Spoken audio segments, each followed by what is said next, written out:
Welcome to my channel Supriya honey kitchen. আজ আমি আপনাদের কাছে নিয়ে এসেছি পার্শে মাছের ঝাল। দেখুন বন্ধুরা, তেল দিয়ে দিলাম কড়াইতে।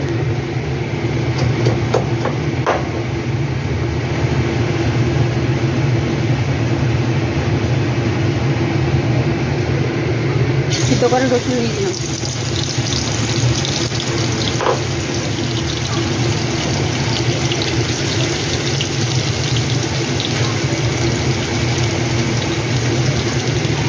পেঁয়াজ একটা গোটা দিয়ে দিলাম, বড় মতো গোটা পেঁয়াজ।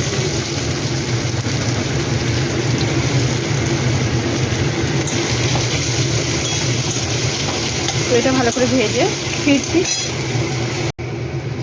তো দেখুন বন্ধুরা, পেঁয়াজ আর রসুনটা আমার মোটামুটিভাবে ভাজা হয়ে গেছে। আলু দিয়ে দিলাম,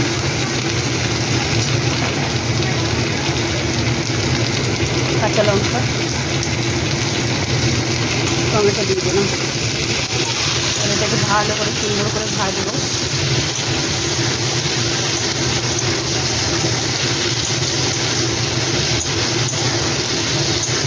এটা একটু মশলা দিয়ে করছি, তেল মশলা দিয়ে। নুন দিয়ে দিলাম স্বাদ মতো, নুন দিয়ে ভালো করে ভাজবো।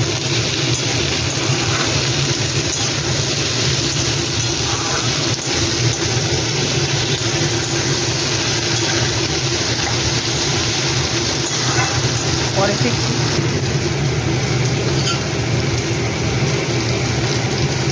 হলুদের গুঁড়ো হাফ চামচ, লঙ্কার গুঁড়ো হাফ চামচ, জিরের গুঁড়ো হাফ চামচ, সামান্য একটুখানি জল,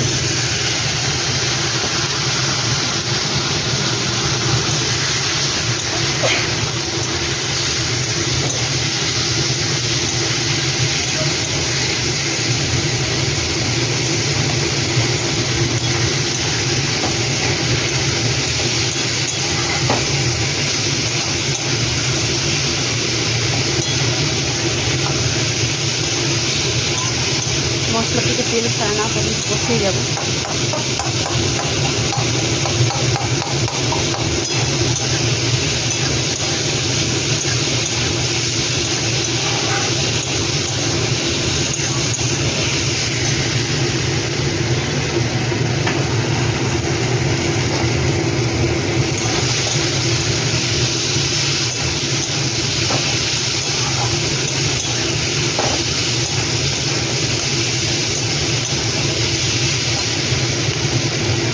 একটু জল ঢেলে দেবো, জল দেবো না, ফুটলে ফিরছি। পুরো হাফ হয়ে গেছে। এবার আমি মাছগুলো দিয়ে দিলাম, দিয়ে এটা ঢাকা দেবো যতক্ষণ না জলটা শুকিয়ে যাচ্ছে।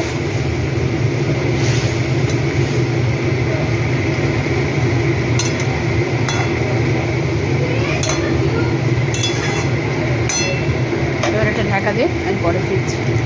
তো বন্ধুরা দেখুন, আমি ঢাকনাটা খুলছি। বাহ,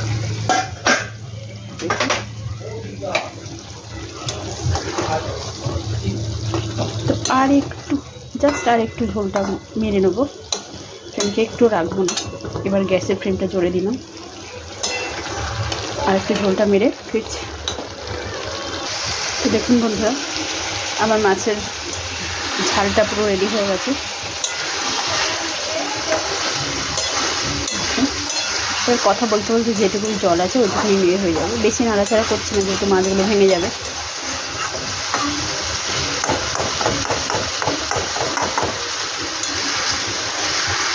তো ঝোল সিদ্ধ আমার করার হলে এরকম খুন্তিটা তুলে দেবে, নিচে দেখুন জল চলে যাচ্ছে, এটা শুকিয়ে থাকবে। তো যাই হোক, বেশি কথা না বাড়িয়ে, তো আমার রেসিপিটা কমপ্লিট হয়ে গেছে। তো আপনারা ট্রাই করবেন, ট্রাই করে কমেন্ট সেকশনে কমেন্ট করে জানাবেন রেসিপিটা কেমন লেগেছে। ভালো লাগলে লাইক কমেন্ট শেয়ার করবেন, আর আমার চ্যানেলটা সাবস্ক্রাইব করে দেবেন। ভালো থাকবেন, সুস্থ থাকবেন। থ্যাংক ইউ ফর ওয়াচিং বন্ধুরা, বাই বাই।